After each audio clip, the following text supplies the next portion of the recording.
Today we are going to recap a 2013 movie titled Olympus Has Fallen. Please be advised that there might be spoilers ahead. The film begins at Camp David, a presidential retreat where American President Benjamin Asher is sparring with Secret Service agent Mike Banning. They are soon alerted that it is time to leave for the fundraising event. Asher assists his wife Margaret in selecting earrings before departure. Mike, as the head of the president's security detail, appears concerned about the snowfall. Mike travels with the president's son Connor, while the president travels with Margaret. She gives him a Christmas gift, and he returns the favor. Surprisingly, the convoy's lead car collides with a deer, resulting in a chain reaction of vehicles. The president's car crashes through the bridge, leaving one side imbalanced. Mike and the other agents rush to the car's aid before it slides off the cliff. They save the president, but the car crashes off the bridge, killing Margaret. 18 months later, Mike is now a retired agent, living with his wife, Leah, and working in a treasury with a view of the White House. Mike encounters Lynn Jacobs, the director of the Secret Service, later that day. Mike has been suspended from his job, but he wishes to return. Lynn senses Mike's stress as a result of what transpired at Camp David and advises him that he requires further time off. On the other hand, Asher meets with the Speaker of the House, Alan Trumbull, the Secretary of Defense, Ruth McMillan, and the Vice President, Charles Rodriguez, to discuss the upcoming meeting with South Korean Prime Minister Lee Myung-bak. A convoy of South Korean delegates is on its way to the White House, but a plane is also approaching. South Korean Prime Minister Lee, his advisor Kang Yeon-sak, and a former Secret Service man named Forbes eventually arrive at the White House. The president gladly accepts them. An unnamed fly, somewhere around Northern Virginia, is warned for trespass, but the plane blasts the American jets and head for Washington, D.C.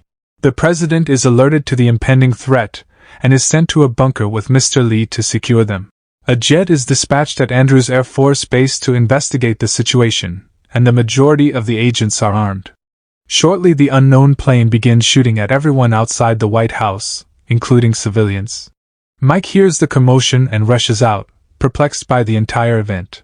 The plane gets hit by American security troops, demolishing the Washington Monument before it explodes on the ground.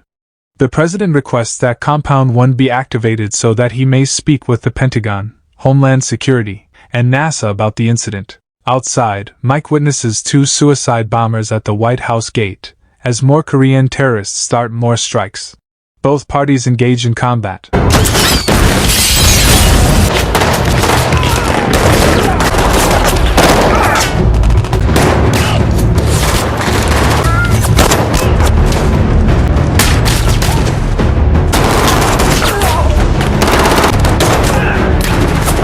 Kang and other terrorists attack the president's team and kill the majority of them before taking the remaining captive. Outside, the fight continues, with Mike killing some of the terrorists and making his way towards the door. The assailants use heavy machine guns to murder the majority of the Secret Service agents, who appear defenseless at the time. They arrive at the White House entrance, giving Mike the opportunity to slip inside stealthy. The battle continues inside, with the assailants seizing complete control of the White House after killing the majority of the agents. Roma, the head of the Secret Service, admits that Olympus has fallen before being shot dead. More American soldiers arrive at the perimeters, but it's too late because the news is being broadcast everywhere. While the American delegation are still debating what to do next, they receive a video of Korean Prime Minister Lee being assassinated. They threaten the American president and request that they stand down, which they do. When President Asher fails to cooperate, one woman is slain, causing him to crumble. Mike is the sole survivor besides the assailants inside the White House. He kills one man he discovers with Connor's photo after realizing they may be hunting for him. He has all the access codes and manages to override all the security cameras inside because he formerly worked in the White House, making Kang's monitoring difficult. Before Kang orders Forbes to hunt for Connor, Asher mocks Forbes for being a traitor and blames him for the damages done to the country.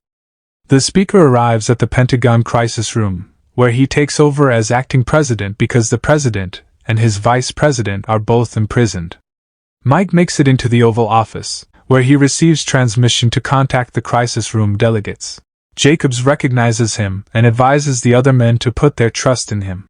Mike notifies them of the situation at the White House, and they remind him to find Connor before the terrorists do. When a man confronts him, Mike kills him with Lincoln's sculpture. Khan wants the U.S. to withdraw the 7th Fleet from North Korean territory as soon as possible before he kills the captives. He then proceeds to question Admiral Honig for a code, threatening to chop his throat unless Asher relents, and instructs him to provide it to him. The Pentagon, on the other side, discovers that a Cerberus code has been activated, and Mike wants to know everything about it. However, the delegates are concerned that Khan will receive all the 3 codes.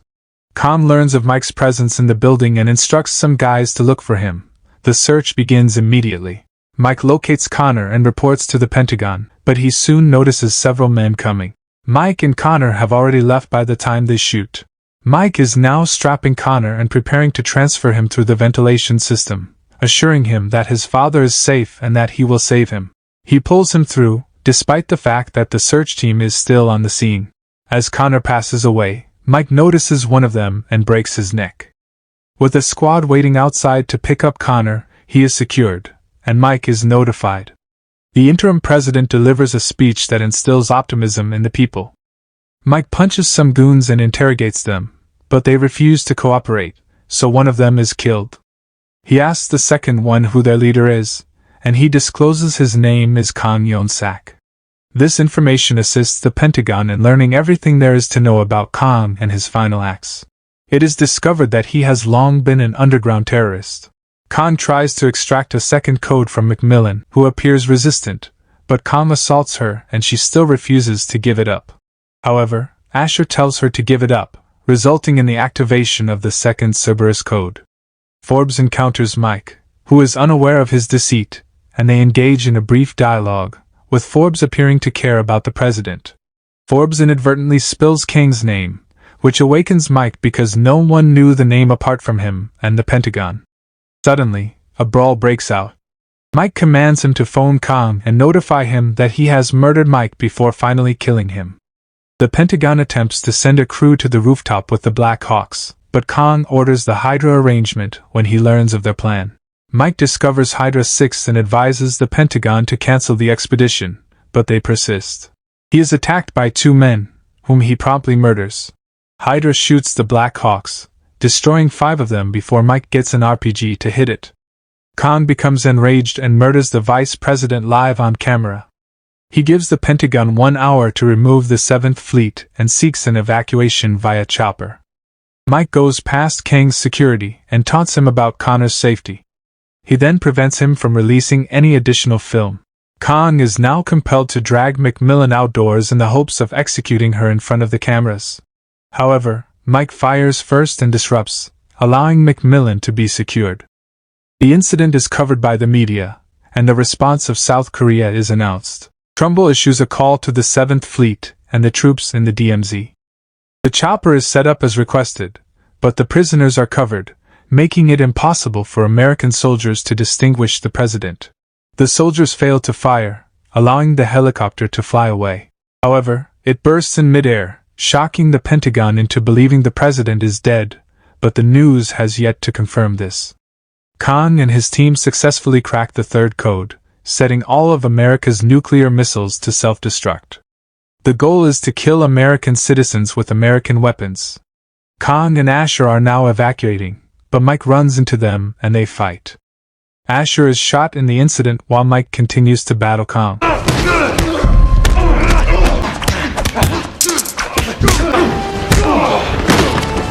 Meanwhile, the missile launch is on countdown. The struggle continues with Kang dominating it until Mike finally gains the upper hand and stabs him in the skull to death. He tends to the president, who is now in critical condition, before returning to the bunker and alerting the Pentagon that Asher is still alive. With barely seconds left, they give him the deactivation code to disarm the missiles. Mike departs after securing the president, where he is met by doctors and applauded by the Pentagon. Mike runs into his wife, Leah, again. After some time has passed, the president delivers a speech in honor of those who perished in the cause. He thanks Mike, who has returned to his security detail, bringing the movie to the end. Thanks for watching. If you are new, don't forget to subscribe for more of these recaps. Until next time, have a nice day.